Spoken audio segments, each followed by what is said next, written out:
All right, it's Chris Prefontaine. I'm joined by Stephen Mernick in Connecticut and Mike McCready's out in California. And if you found your way here, it's highly likely you're open to learning more about creative real estate and more in particular, how you can, as a seller, maximize your net profit in your own home. We do buy 4 different ways when I say creatively, and I'm going to ask Mike and Steve to chime in here. We buy on lease purchase. If you have equity or no equity or prefer to own still, there's some pros and cons there for you.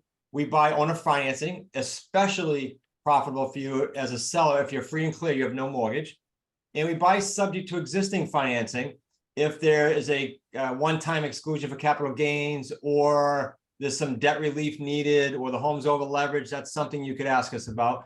But what we want to talk about today is what we call a signing out. We typically exit our properties on a rent to own. And you can go to whatever website you're on, you'll find a video on what is rent to own. We very, very specifically vet all our buyers, and typically our buyers either need credit repair or need seasoning just being time with the banks because they started their own business. We do that, a sign out, we call it. We actually will only get paid one time, and we get paid one time from our buyer. And I'm going to show you an example of that versus all the other methods we talked about. We're going to get paid on a monthly spread because this is what we do for a business. When we take care of your property, we're also going to get paid on the back end. We're also going to benefit as investors for all the principal pay down throughout the term of this creative real estate deal.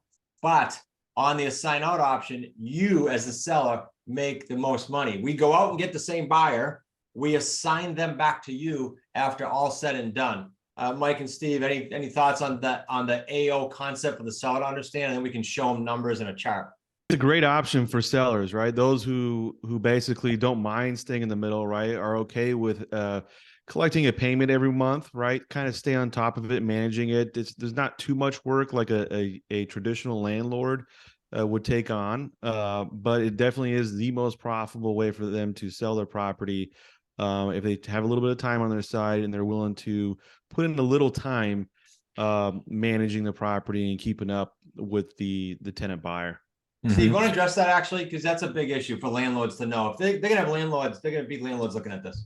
Yeah, it's important for you to know. So like, as obviously with like a traditional rental, you're responsible for whoever's in the house. That means vacancies, evictions, all that stuff. What's nice about the assign out is that you have the benefits of landlord of just collecting a check, but you're not responsible for upkeep, unforeseen costs, anything that comes up. And the reason why I say this is the buyers that we put in this house, key for you to know, buyers, not renters, they're responsible as if they already bought it from the bank. They are responsible for upkeep, taking care of the house, treating it like their own. So you get the benefits of the cash flow, but not having to worry about headaches. Yeah, and let's address reality for the seller, guys. Reality is, like Steve said, you have no landlord problems, no, but reality is, do 100% of our tenant buyers who are going through credit repair or going through seasoning or saving more money, do 100% of them cash out these homes in full disclosure? No, we've got about a 2 to 10% default rate. It tends to have a 2 to 5%. And quite frankly, I think that's better than government loans and most banks have on loans. So it's really tight. We do a very, very specific vetting process with our buyers, and they do not get into a home until such time that we know all the ducks are lined up. And it's important for you to know in the assign out option, because you're involved with us, especially at the beginning, you get final look at that. We're going to tell you from doing thousands of these what we think is the best buyer, and it's ultimately your decision because you're going to be dealing with them. But know that it's only a 2 to 5% default rate. And by the way, Mike and Steve, let's address for the seller, natural question. If the tenant buyer can't close, what are their options? There's a couple simple options for them to understand. Yeah, I'll jump in here, Mike, real quick. So usually we pivot in 1 or 2 ways. One, we can go ahead and throw another family in if for whatever reason there's some kind of life event, is usually what you were saying, Chris, with the 2 to 5%. This could be a death, it could be a divorce, could be a job relocation. These things happen. We can't really plan for these things, right? And then the other reason why is typically just because what we'll do is we'll hire maybe even an agent and just sell it traditionally at the end. You can do whatever you want with the property after that. It's up to you, but a lot of people choose to do it again because the profit centers usually you're going to make between 10 to 20% more with this type of sale than you would in the traditional market. Yeah, that's the beauty about it, right? I mean, there's multiple different ways to exit the property if something were to go, not according to plan, right? But the beauty about it is no matter what, you're not going to be losing on the deal, right? Because you are collecting a refundable down payment or deposit in the beginning at the time of their move in. So that's going to be there to protect you, right? It's not a first and last month's deposit where you have to return it back to the renter. Normally, what you would do, right? If Mike, the huge property's- point. Let me put a big asterisk in that. Thank you for saying that. A security deposit implies it's going back. right? Non-refundable deposit is the buyer's behaving like a buyer, capturing equity like a buyer if the market's going up, losing if the market's going down like a buyer, taking care of the house. They're a buyer. They just don't have a mortgage yet. Huge point you made there. Right. Yeah. I mean, so think about it. If you have time, I don't want to say it's in your best interest. I mean, because sadly, you don't want someone to fail in this type of programs as a buyer. But if they were to fail, I mean, this whole situation would be in your favor, right? We can go out there, resell the property, place a new tenant buyer in there. You collect another down or deposit in there, and you can collect the principal pay down again if there is a loan against the property, or that monthly spread. I mean, there's so many different ways to really maximize the value and profit off of your asset. That, like I said, if you only need time, I mean, if you have time, this is the best way to sell it, you know. Without a Let me doubt. say this. Let me say who this is. This is also good for guys. And if you think of someone else we missed, this is great for you as a seller. If you look at our other options, owner financing, lease purchase, and sub two, and you say, you know what, I can wait, but I can't wait that long.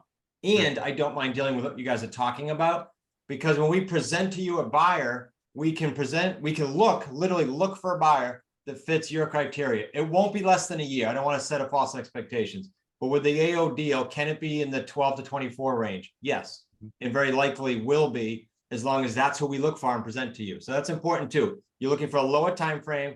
You don't need your money immediately, or there's other headaches. Your monthly payment's too big for us to stay in the deal. There's all kinds of other ways that this works, but I want to bring that one up. I think, guys, unless you had something else, let's show the seller some numbers here. If that makes sense. Okay. Yeah, while you're doing that and looking it up, Chris, I think it's important for everybody to realize is to break this down as simple as possible. We do these type of transactions for our own business every single day. This is what we do. We're the foremost experts in the country. This is what we do on a daily basis. What you should know is all we're doing here is we're facilitating a lease to own that we would do for ourselves. We're wrapping it up in a bow and we're presenting it to you so that you can have a rock solid investment for a short-term cash out. So it's just like Mike said earlier, this is without a doubt the most profitable way you can exit a property. All right. So you've got a property, and Steve and I and Mike could put this up here 10 different ways. I'm just going to give you one example as a potential seller. You're an expired listing. That's what EXP means. And you were on for 300,000. Expired listings are a big part of what we do because the market is turning, again, a little bit more challenging. Let's say you owe 250. You can plug any number you want in there. And let's say your payment is 1,200. Again, it doesn't matter. It's just an example. That 250 could be 2. That 250 could be 310. It could be over leveraged. Doesn't matter. If you look at the left-hand side of the display there, and we're doing a lease purchase, all we say to you is, hey, Mr. and Mrs. Seller, we're going to lock in your 50 grand in equity that we're showing.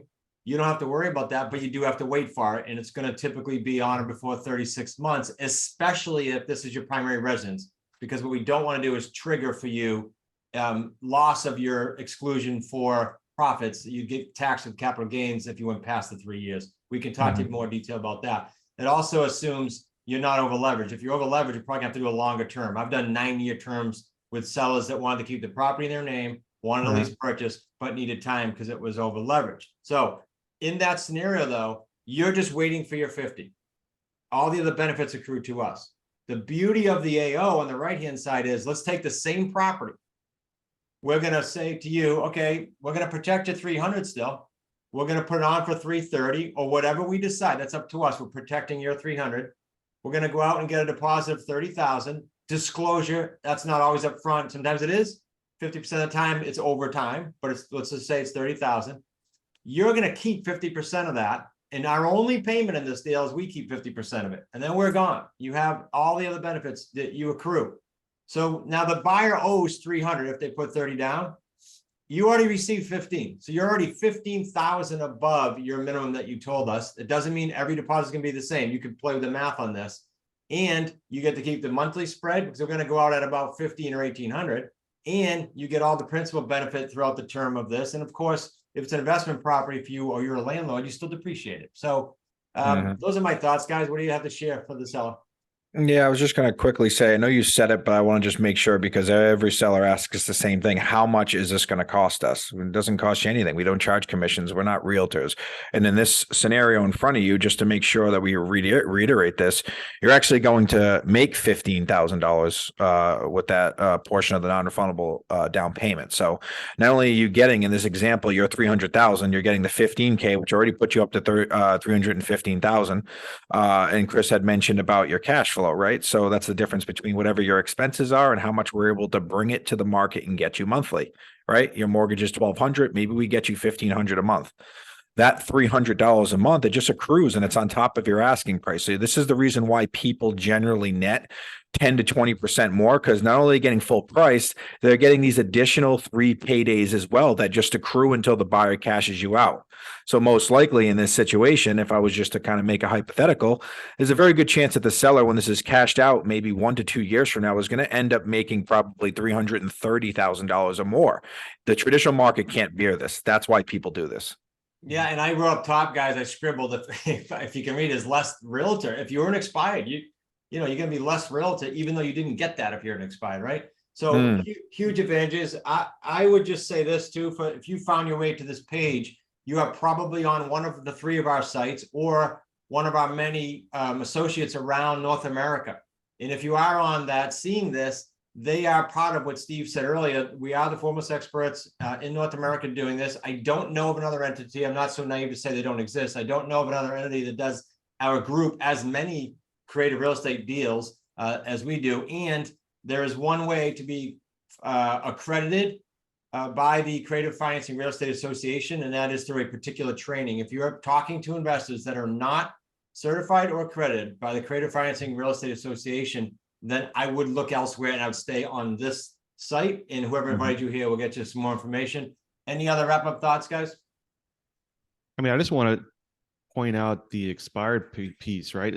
If the worst part about it would be like, let's just say you had to go to a realtor and let's say they took out 5%, just paint that picture, right? In this scenario, I mean, they're taking, what is that, 15,000 off of that 300. That's if you got full ask, right? I mean, a potential buyer that comes in is going to have bargaining power when they come in as a traditional buyer.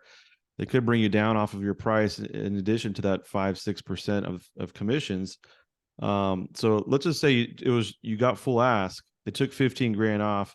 You're down to 285. You're getting 3 plus fees and all. I mean, you're probably in that 280 range, right? I would say probably at the closing. So you're coming out with 30 grand. And in this case, what you're getting in your pocket from us, right, is, what is that, 65 plus an additional maybe 5-10 grand on top of that with principal pay down and spread. So I mean, it's a no-brainer. If you have just a little time, no-brainer. It's a big swing. Yep. So get with the person that invited you here or one of us, and we'd be glad to get into more detail about your property, run the same type of metrics, and give you back exactly what it would look like. Thanks, guys.